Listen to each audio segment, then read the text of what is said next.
தேவன் உனக்கு ஆவிக்குரிய வாழ்க்கைக்கு எதிராக வருகிற சூழ்நிலைகள், உங்கள் குடும்பத்தின் பிரச்சனைகளுக்கு எதிராக வருகிற சூழ்நிலைகள், உங்களுடைய பிள்ளைகளுடைய வாழ்க்கையை நாசம் பண்ணுகிற எல்லா சூழ்நிலைகளிலும் தேவன் உங்களுக்கு ஜெயத்தை தரும்படி உங்களோடு உலாவிக் கொண்டே இருப்பார். ஆமென். நீங்கள் செய்ய வேண்டியது இதுதான். தேவனுடைய சமூகத்திலே பிரவேசித்து அவரோடு கூட விசுவாசத்தோடு அவரோடு கூட ஒரு வாழ்க்கை. இந்த தேவன் என்றென்றைக்கும் உள்ள சதா காலங்களில் நம்முடைய தேவன் மரண பரியந்தம் நம்மை நடத்துவார். அவர் பாதியிலே உன்னை விட்டு விட்டு போக மாட்டார் பிரியமானவர்களே. அவர் பாதியிலே உன்னை கைவிடுவது இல்லை. அவர் பாதியிலே உன்னை விட்டு விடுவதில்லை. உன் வழிக்கு தக்கதாக அவர் செய்வதே கிடையாது.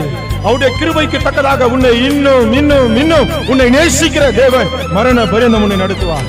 நீங்க இன்னைக்கு சொல்லலாம், இன்னைக்கு மட்டும் அவர் உங்களுடைய தேவன் அல்ல, நாளைக்கு மட்டும் அவர் உங்களுடைய தேவன் அல்ல, உங்களுடைய மரண தருவாய் வரையிலும் அவர் உங்களுடைய தேவன்.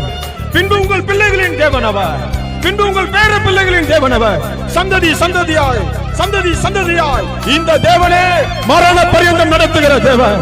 நீங்கள் சோர்ந்து போகாதிருங்கள், கவலைப்படாதிருங்கள். உங்கள் பிள்ளைகளை குறித்து, உங்கள் எதிர்காலத்தை குறித்து, உங்கள் குடும்பத்தை குறித்து, உங்களுடைய எதை குறித்தும் நீங்கள் கவலைப்படாதிருங்க.